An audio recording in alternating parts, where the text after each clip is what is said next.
ಎಲ್ಲರಿಗೂ ನನ್ನ ನಮಸ್ಕಾರಗಳು।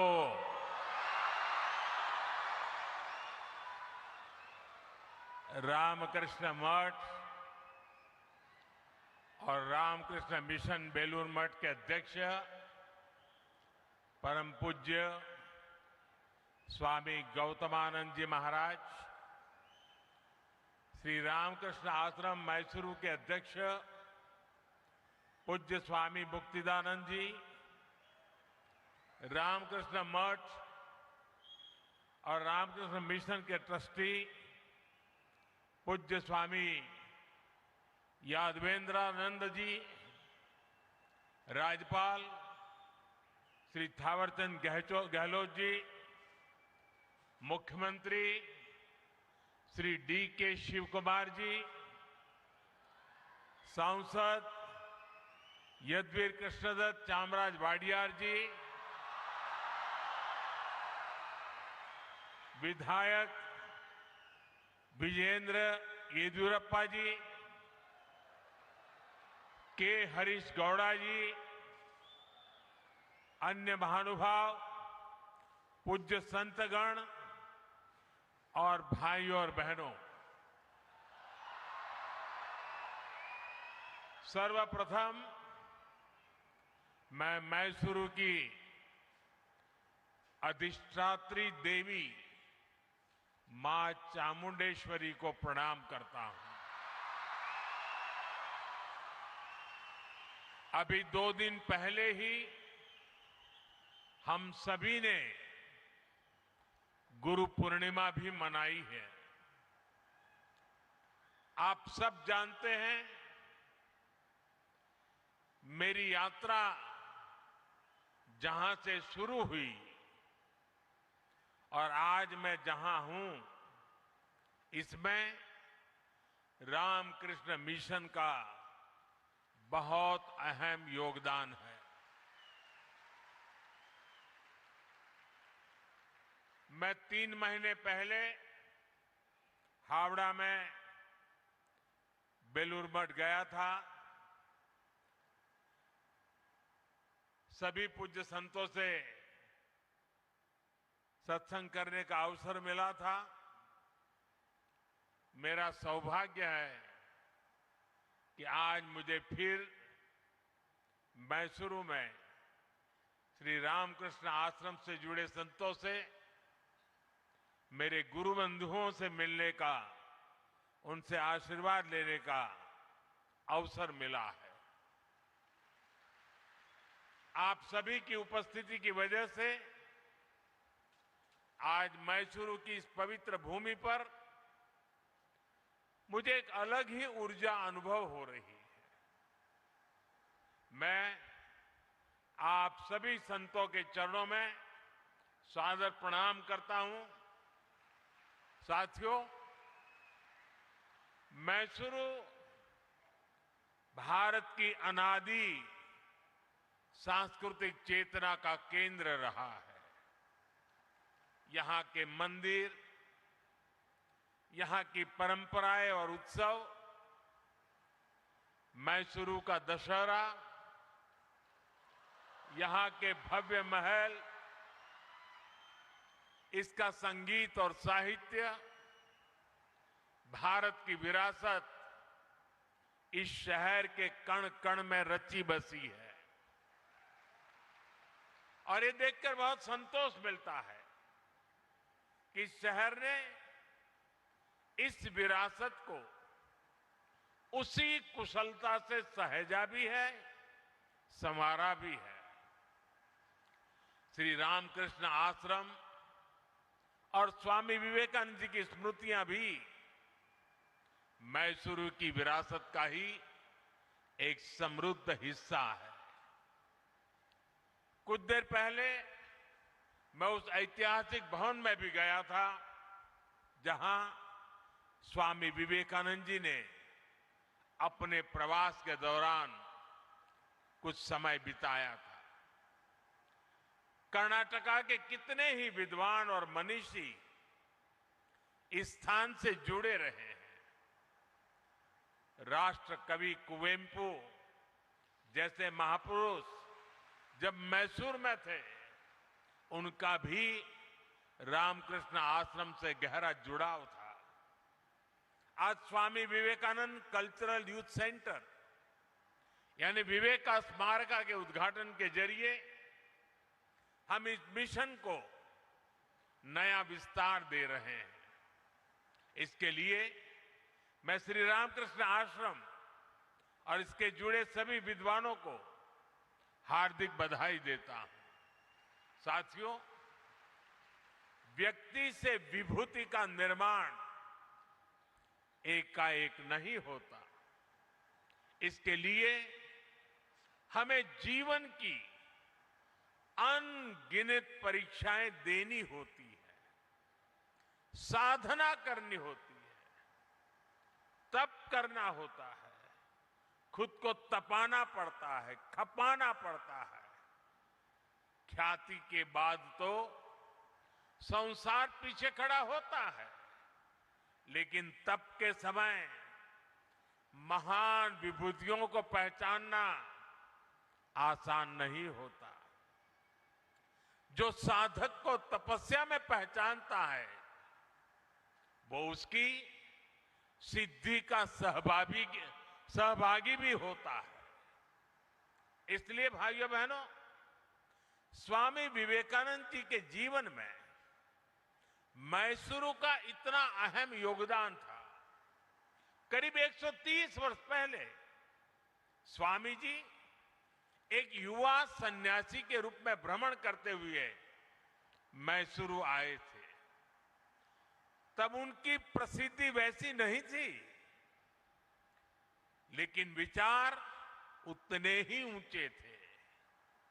उस समय उन्हें जिन लोगों ने पहचाना, जो उनके साथ जुड़े, उनमें से एक प्रमुख नाम मैसूरू के तत्कालीन महाराजा के भी था। जब स्वामी विवेकानंद जी अमेरिका में थे, तो उन्होंने वहां से मैसूरू के तत्कालीन महाराजा को एक पत्र लिखा था। उसमें उन्होंने स्वयं महाराजा के सहयोग का उल्लेख किया था। साथियों, स्वामी विवेकानंद जी ने भारतीय चेतना को आत्मसात किया था। उन्होंने शास्त्रों को आत्मसात किया था, जो कहते हैं परम परोपकारार्थ यो जीवति स जीवति, अर्थात वास्तव में वही जीता है जो दूसरों के लिए जीता है। इसी मंत्र पर चलते हुए मैसूरू के इस श्री रामकृष्ण आश्रम ने पिछले वर्ष अपने 100 साल पूरे किए हैं। शिक्षा और स्वास्थ्य से जुड़ी सेवाएं हो या प्राकृतिक आपदा में राहत कार्य, श्री रामकृष्ण आश्रम ने स्वामी विवेकानंद जी की विरासत को जीवंत रखा है। मुझे विश्वास है विवेक स्मारका साधकों और श्रद्धालुओं के लिए आत्मिक उत्थान का एक तीर्थ बनेगा। स्वामी विवेकानंद जी की प्रेरणा थी शिव ज्ञाने जीव सेवा, यानी जीव की सेवा ही शिव की सेवा है।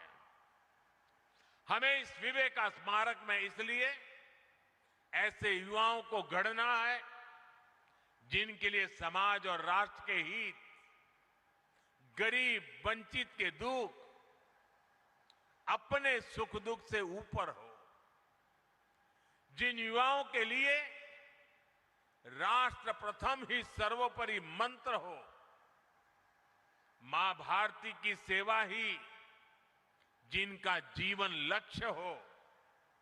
साथियों, स्वामी विवेकानंद जी युवाओं की शिक्षा को राष्ट्र निर्माण का मजबूत आधार मानते थे।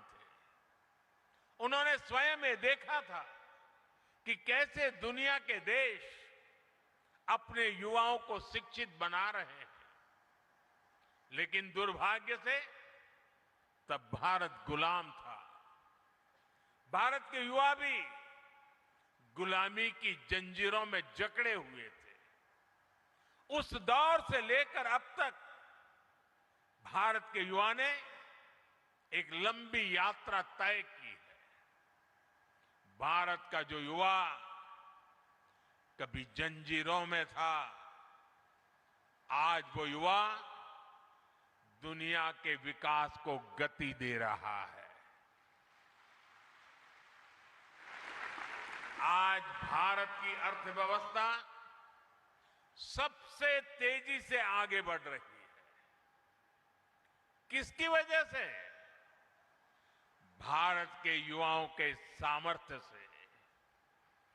आज भारत में दुनिया की तीसरा सबसे बड़ा स्टार्टअप इकोसिस्टम है।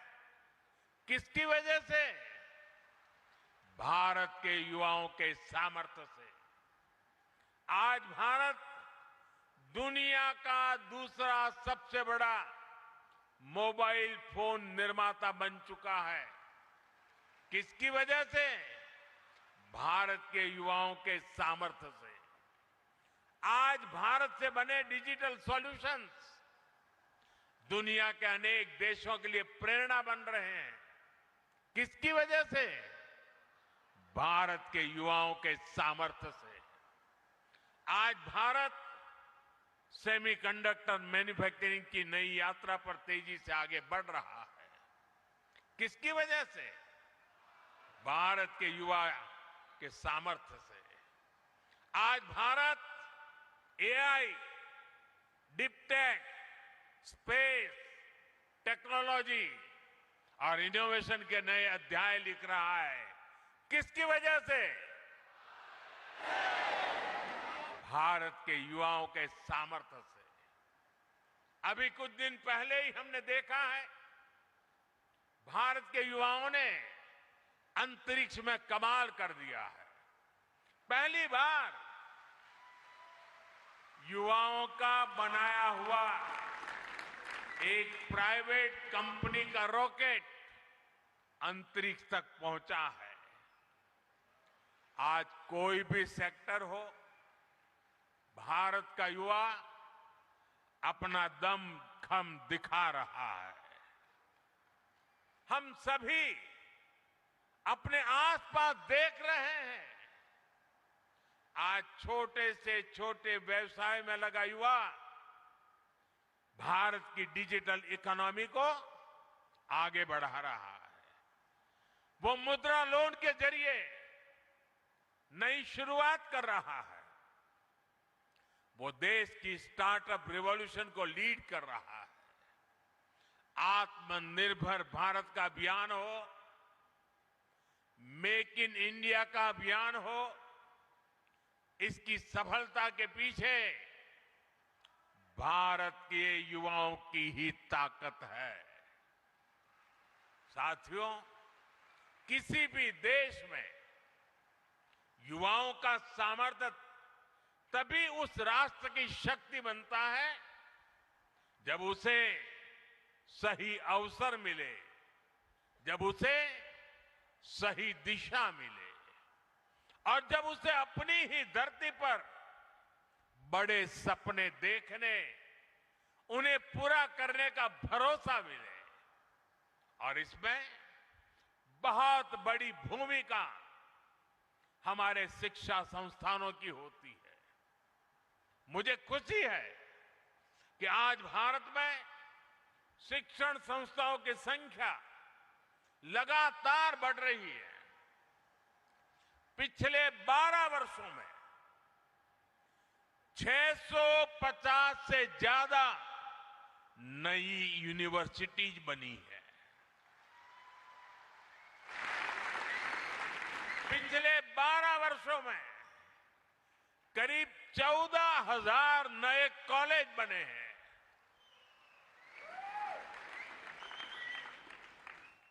4,000 से ज्यादा नई आईटीआई बनाई गई है।